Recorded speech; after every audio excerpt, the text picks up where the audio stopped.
इस वीडियो में आज हम perfect competition, monopoly, monopolistic market और ओलिगोपोली मार्केट के बारे में एक कंपैरिजन व्यू देखेंगे। प्रीवियस वीडियोस में मैंने आपको इन सारे मार्केट के बारे में डिटेल डिस्कशन किया है। इस वीडियो में आज हम इन सब के बीच की डिफरेंस को जानेंगे और एक ओवरऑल कंपैरिजन करेंगे इन चारों मार्केट के बीच में। तो इस वीडियो को अब शुरू करते हैं। सबसे पहला जो कंपैरिजन है वो है नंबर ऑफ सेलर्स के बेसिस पे, यानी कौन से मार्केट में कितने सेलर्स होते हैं। परफेक्ट कंपटीशन में क्या होता है कि जो सेलर्स होते हैं वो बहुत ही लार्ज नंबर्स में होते हैं, यानी बहुत सारे सेलर्स होते हैं। मोनोपोली में सिंगल सेलर होता है, यानी एक अकेला सेलर होता है। कोई भी प्रोडक्ट जिसको मार्केट में सिर्फ एक ही व्यक्ति या एक ही कंपनी बेच रही है तो वो प्रोडक्ट मोनोपोली के अंडर आता है। जैसे इंडिया में इंडियन रेलवेज़ जो होती है उसकी सिर्फ और सिर्फ गवर्नमेंट ही मालिक है और इंडियन रेलवेज़ का दूसरा कोई सब्स्टिट्यूट या ऑप्शन नहीं है, जिस वजह से इंडियन रेलवेज़ मोनोपोली मार्केट का एग्जाम्पल होता है। नेक्स्ट जो है वो है मोनोपोलिस्टिक कंपटीशन। मोनोपोलिस्टिक कंपटीशन में भी परफेक्ट कंपटीशन की तरह लार्ज नंबर ऑफ सेलर्स होते हैं और ओलिगोपोली में कुछ सेलर्स होते हैं, यानी बहुत सारे सेलर्स नहीं होते हैं पर एक सेलर भी नहीं होता है। यहाँ कुछ सेलर्स होते हैं, जैसे 10, 15, 20 इतने सेलर्स होते हैं कि हैंड्स पे काउंट हो जाए। जैसे इंडिया में अगर हम एग्जाम्पल ले लें तो सीमेंट की इंडस्ट्री जो है या फिर जो ऑटोमोबाइल्स की इंडस्ट्री है, ये सारी इंडस्ट्रीज ओलिगोपोली के अंडर आती है, जो कि हम कह सकते हैं कि बहुत ही गिने चुने सेलर्स हैं जो कि इन सारी इंडस्ट्रीज़ में काम करते हैं। नेक्स्ट जो कंपैरिजन है वो है नेचर ऑफ प्रोडक्ट के बेसिस पे। परफेक्ट कंपटीशन में होमोजेनस प्रोडक्ट होता है, यानी एक ही तरह के प्रोडक्ट पूरे मार्केट में सेल हुआ करता है। जैसे अगर हम एग्जाम्पल ले लें तो वेजिटेबल्स, अगर आप कहीं किसी भी शॉप से पोटैटो खरीद रहे हैं तो वो पोटैटो हर शॉप पे एक जैसा होगा, यानी वो जो आलू है वो आलू का कलर, शेप, साइज़ कह लो, तो वो जो उसकी अपीयरेंस है, आप किसी भी शॉप से खरीदिए पोटैटो एक तरह का ही होगा। तो जो वेजिटेबल्स होता है वो होमोजेनस प्रोडक्ट का एग्जाम्पल होता है। परफेक्ट कंपटीशन में होमोजेनस टाइप के प्रोडक्ट सेल किए जाते हैं, यानी जितने भी सेलर्स हैं वो सब एक जैसे प्रोडक्ट, हर तरह से एक जैसे प्रोडक्ट, यानी उनका शेप, उनकी साइज़, उनके फीचर्स सब कुछ सेम हुआ करते हैं परफेक्ट कंपटीशन में। मोनोपोली में ऐसा नहीं होता है। मोनोपोली में जो प्रोडक्ट होता है उसका कोई सब्स्टिट्यूट ही नहीं होता है। क्यों? क्योंकि एक ही सेलर बेच रहा होता है। कोई भी प्रोडक्ट को जब एक ही सेलर बेच रहा है तो उसके कोई सब्स्टिट्यूट नहीं होते हैं, जिस वजह से हम कह नहीं सकते कि होमोजेनस प्रोडक्ट है या फिर हेट्रोजेनस प्रोडक्ट है। क्यों? क्योंकि एक ही तरह का प्रोडक्ट बिक ही रहा है मार्केट में, उसका किसी के साथ किसी तरह का कोई कंपैरिजन ही नहीं है। मोनोपोलिस्टिक मार्केट में closely related but differentiated product होते हैं। इसका अगर हम एग्जांपल लें तो इंडिया में सोप इंडस्ट्री, अगर हम सोप की बात करें, साबुन की बात करें, तो क्या होता है, साबुन का जो काम है वो हर तरह के ब्रांड जो है वही काम करेंगे, वो क्लीनिंग का ही काम करेंगे, सफाई का ही काम करेंगे, पर हर ब्रांड की जो साइज़ होती है, जो साबुन का शेप होता है, जो उसके वो कलर्स देते हैं या फिर जो उसमें वो इंग्रेडिएंट्स यूज़ करते हैं, वो सब अलग अलग होता है। तो इस तरह के जो प्रोडक्ट होते हैं, यानी जिनका काम तो एक ही होता है, क्लीनिंग का ही काम है, पर उनके रंग, रूप, कलर, साइज़ ये सब क्या है, डिफरेंट है। तो इस तरह के प्रोडक्ट को हम कहते हैं closely related but differentiated product. Oligopoly में होमोजेनस प्रोडक्ट भी हो सकता है और डिफरेंशिएटेड प्रोडक्ट भी हो सकता है। ये डिपेंड करता है कि इंडस्ट्री क्या डिसाइड करती है वो किस तरह के प्रोडक्ट को बेचेगी। क्योंकि 10-12 सेलर्स ही हैं तो वो आपस में डिसाइड कर लेते हैं कि हमें किस तरह के प्रोडक्ट को बेचना है। अगर एंट्री और एग्ज़िट की बात करें तो परफेक्ट कंपटीशन में एंट्री और एग्ज़िट फ्री होता है। मोनोपोली में बहुत ही रिस्ट्रिक्टेड होता है। क्यों? क्योंकि एक ही सिंगल सेलर है, वहाँ पे उसका वो राज चलता है, वो जल्दी किसी को आने नहीं देता, किसी को परमिशन नहीं मिलती है वहाँ मार्केट में एंटर करने की, और जो ऑलरेडी एंटर किए हुए हैं मार्केट में, उनको मार्केट छोड़ने की जल्दी परमिशन नहीं मिलती है। मोनोपोलिस्टिक कंपटीशन में भी एंट्री की जो एंट्री और जो एग्जिट है वो फ्री होता है, यानी कोई भी व्यक्ति कभी भी मोनोपोलिस्टिक मार्केट में कभी भी जाके बिजनेस कर सकता है, और अगर उसका बिजनेस नहीं चल रहा है तो वो कभी भी अपने बिजनेस को या फिर अपनी कंपनी को वो बंद कर सकता है। ओलिगोपोली में भी कुछ तरह के रिस्ट्रिक्शंस होते हैं। किसी भी न्यू फर्म्स के आने पे उनको रिस्ट्रिक्शंस फॉलो करने पड़ते हैं, कुछ रूल्स एंड रेगुलेशंस होते हैं जो कि उनको पूरा करना पड़ता है। अगर डिमांड कर्व की बात करें तो परफेक्ट कंपटीशन का demand curve perfectly elastic demand curve होता है। क्यों? क्योंकि यहाँ एक प्राइस में ज़्यादा चेंजेस नहीं होता है, या कह लो कि एक ही सेम प्राइस पे बहुत से अमाउंट में प्रोडक्ट बेचे जाते हैं, जिस वजह से इसका जो ग्राफ होता है वो परफेक्टली इलास्टिक होता है। मोनोपोली का जो ग्राफ होता है वो डाउनवर्ड स्लोपिंग होता है। मोनोपोलिस्टिक का भी डाउनवर्ड स्लोपिंग होता है, लेकिन मोनोपोली से ज़्यादा इलास्टिक होता है।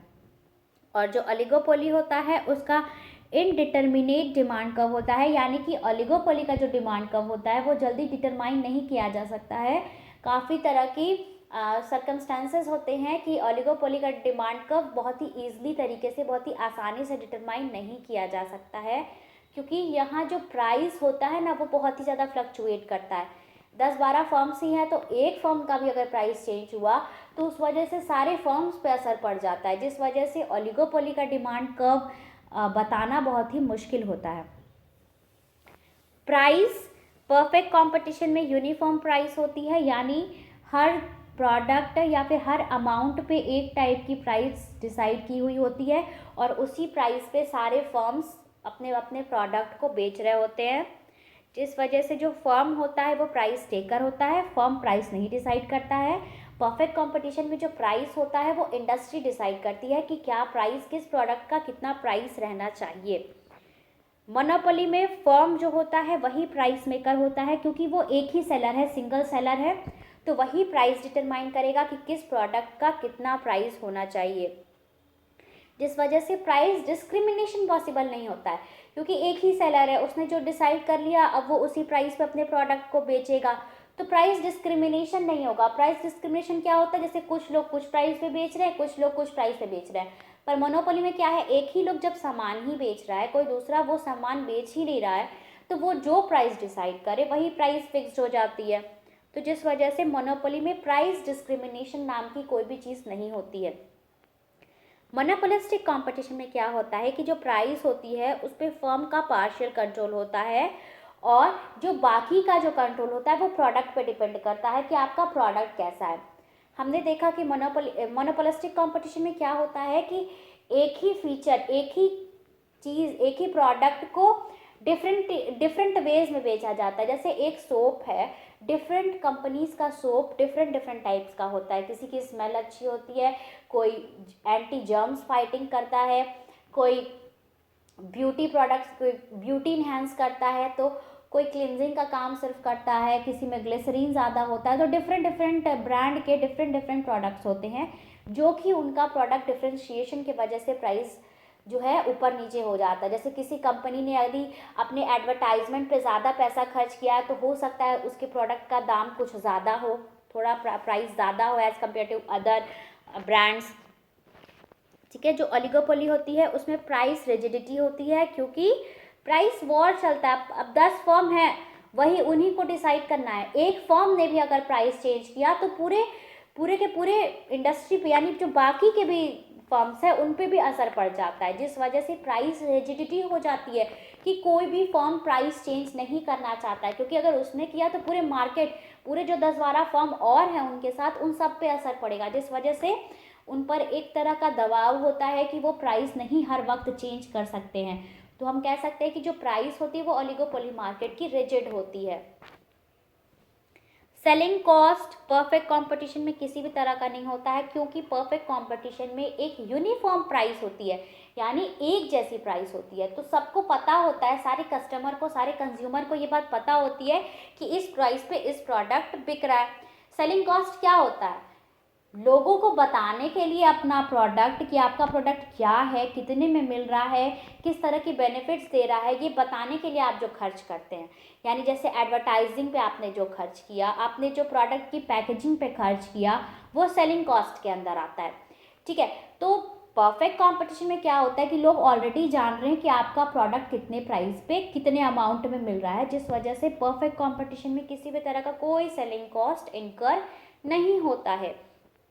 पर मोनोपोली में क्या होता है कि only informative selling cost are incurred, means सिर्फ इंफॉर्मेशन देने के लिए, उनको बस बताने के लिए कि हमारे पास ये प्रोडक्ट आया है, बस इतना बताने के लिए सेलिंग कॉस्ट वो इनकर करते हैं। पर मोनोपोलिस्टिक कंपटीशन में क्या होता है कि बहुत ही ज़्यादा सेलिंग कॉस्ट इनकर होता है। क्यों?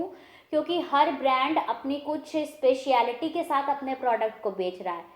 ठीक है, तो जिस वजह से वो सेलिंग कॉस्ट इनकर करते हैं कि लोग, उनके कस्टमर उनके प्रोडक्ट के लिए आकर्षित हो, वो बहुत ही सुंदर सा पैकेजिंग बनाएंगे, वो बहुत ही अच्छा सा एक एडवर्टीजमेंट देंगे टीवी पे, ताकि क्या होगा, लोग सोचेंगे कि अरे वाह, इनका प्रोडक्ट, इनके ब्रांड का प्रोडक्ट ज़्यादा बेहतर है, तो हमें इनके ब्रांड के प्रोडक्ट्स लेने चाहिए।